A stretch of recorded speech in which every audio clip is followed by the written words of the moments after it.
Go into almost any garden store, restaurant, or gift shop in the West, and you'll see him. The big, round, joyful, laughing man with a bald head and a huge belly, often carrying a sack. We're told that's the Buddha. We call him the laughing Buddha or the fat Buddha. But then we see another image, a serene, graceful, often slender man sitting in peaceful meditation. So, what if I told you that that joyful, laughing man is not Siddhartha Gautama, the historical figure who founded Buddhism? And what if I told you that both figures are essential for understanding the full path? Hello, and thank you for joining our conversation here at the Mindful Compass. Today, we're clearing up a big question. Is the laughing Buddha the same person as Siddhartha Gautama? The answer is simple and clear. No, they are two completely different people from different centuries and different countries. Siddhartha Gautama was the historical Buddha, a prince who lived in India 2,600 years ago. The images you see of a balanced, serene, meditative figure, that's him. The laughing Buddha is a 10th century Chinese Zen monk named Budai, or Hotei in Japan. He was a real person, known for his eccentric, joyful nature, his love of children, and his big cloth sack. So why the confusion? And more importantly, what can these two different figures teach us about our own spiritual life? The easiest way to understand this is to see that one figure represents the path, and the other represents the joyful result. Here's an analogy to make it clear. The analogy: the master chef and the joyful host.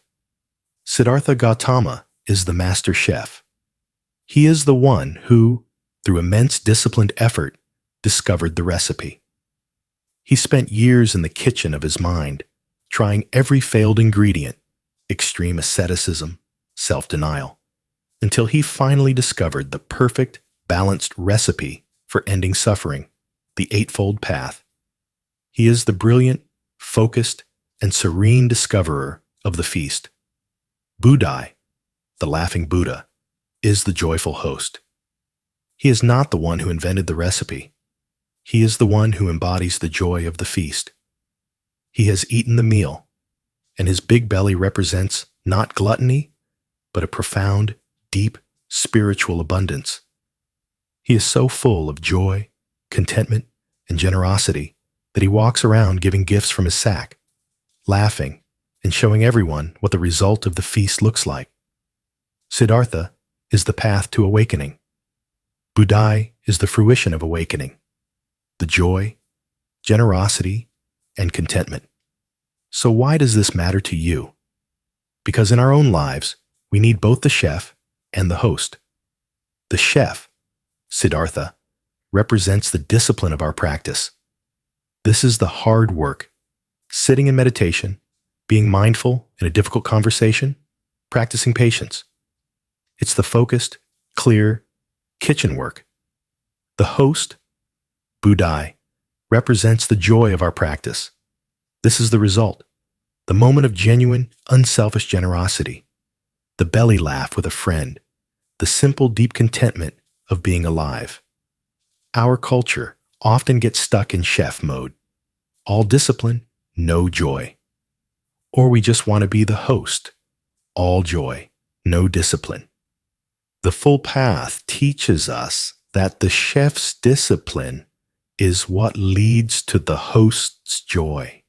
This is a simple practice of recognition to honor both energies in your life.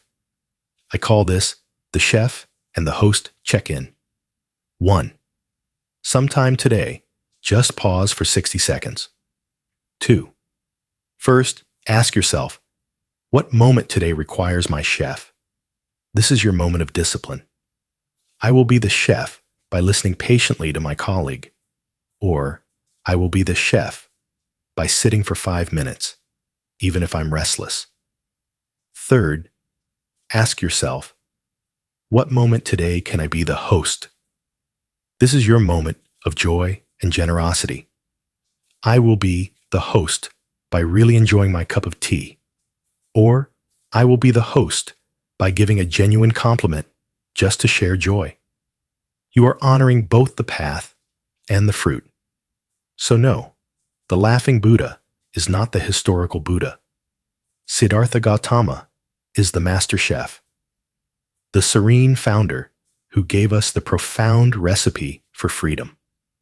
Budai is the joyful host, the beloved folk hero who shows us what that freedom feels like, abundant, generous, and filled with laughter. We are so lucky to have both of them on our path, reminding us that our discipline is for the sake of our joy. This is a wonderful clarification. Let's keep exploring. First, please share this video with someone who might also share this common, beautiful misunderstanding. Second, in the comments, I'd love to know, which of these two figures do you feel you need more of in your life right now? The chef's discipline or the host's joy?